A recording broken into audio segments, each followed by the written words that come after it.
People will be afraid to be real. That's right. In front of people. That's right. You know, when I met my wife, she was really one of the first women that I could be myself in front of. That's why I love her so much. She knows the real me. And it's a blessing to have somebody to accept you with all your flaws. Anybody can say amen today. Amen. Because you know we all got flaws. And what we do is we hide them for long enough to see we can get in there. That's right. And then we dump them on them and they can't handle them. And then that's where the real issues come. That's right. But when I dumped them on her, she was okay with it.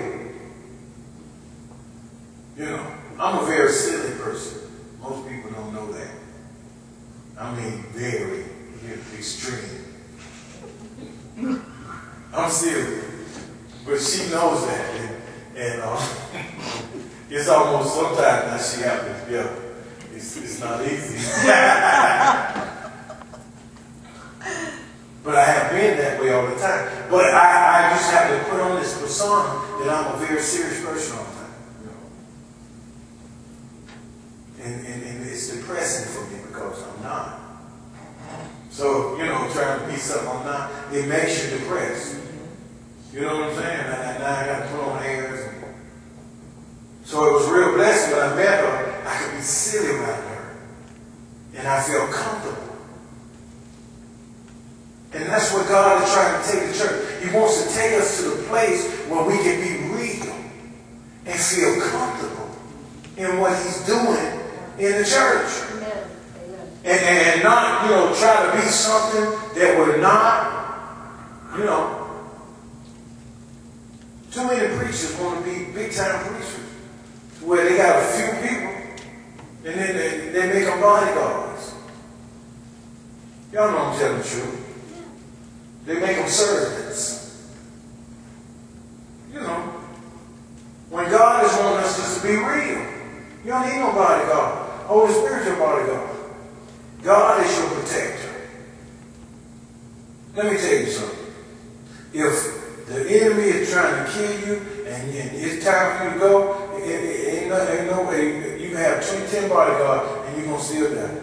That's right. If you look at some of the most famous people, presidents, and all this that was in the world that got shot, it was nothing that could stop them. They had the best security at that time that you could have. That's right. It was just time. We watched a movie called Bobby. It's about Bobby Kennedy when he got shot. And the security mapped a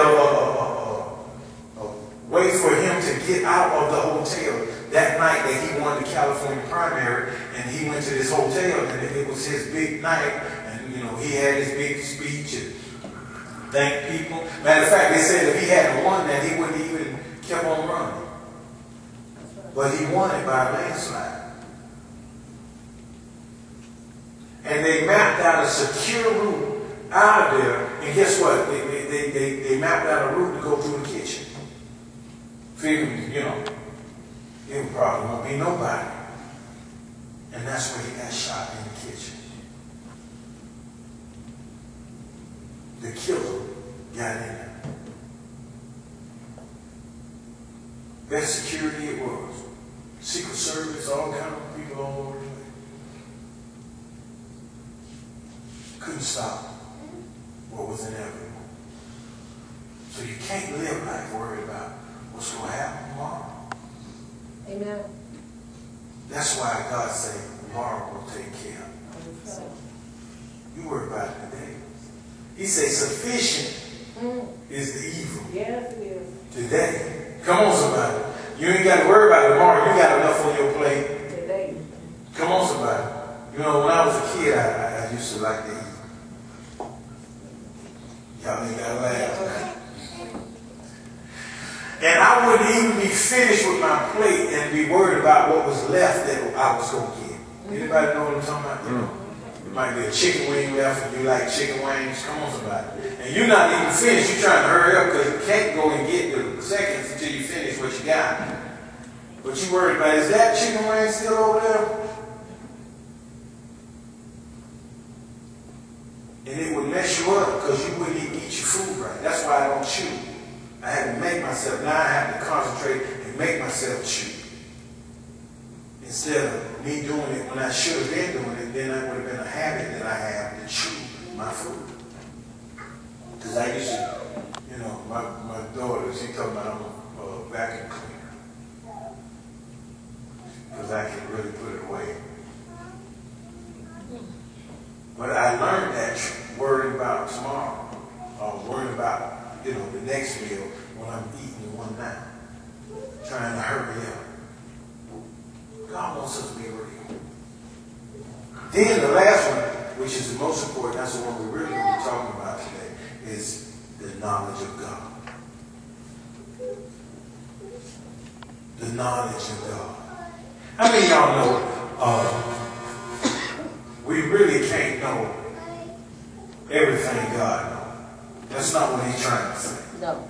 He's not trying to say we're not as smart as him. But what he is trying to say is that we don't know of him. Or anyway, or in other words, we don't know his ways.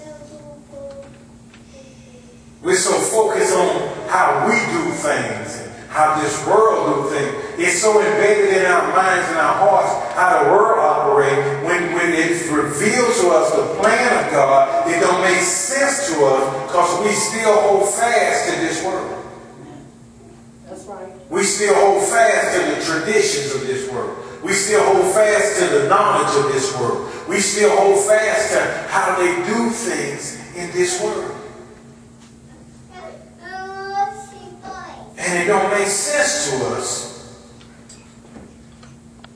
when God speaks the things of God, the things of the Spirit. When he explains to us what this word is really trying to say, it contradicts everything that we have learned over the years. Contradicts it. But God is saying, for you to be successful in me, you have to know of me. That's right. It has to be top priority in your life. There's no way you're going to enter into the purpose and plan that God has for you and you ain't read the Bible. Say, read this. It is written. He said, I come in the volume of the book. It's written of me. That's right. God. That means when I read the book, I ought to see how God is. I ought to know his attributes. I ought to know, his personality. I ought to know how he relates with people and how he interacts with people. Amen. I ought to know how he do things in the systems that he uses. And if I don't know these systems and I don't know how he does things, I'll never reach where he's trying to take me. I can only reach where I want to go. Using world systems. And sometimes even the world uses his system, but they have no understanding of him. That's right. That's right. And the system is successful, but their life isn't because they have no relationship With God. with God. That's right. Amen. Amen. It's very important that we get in this word.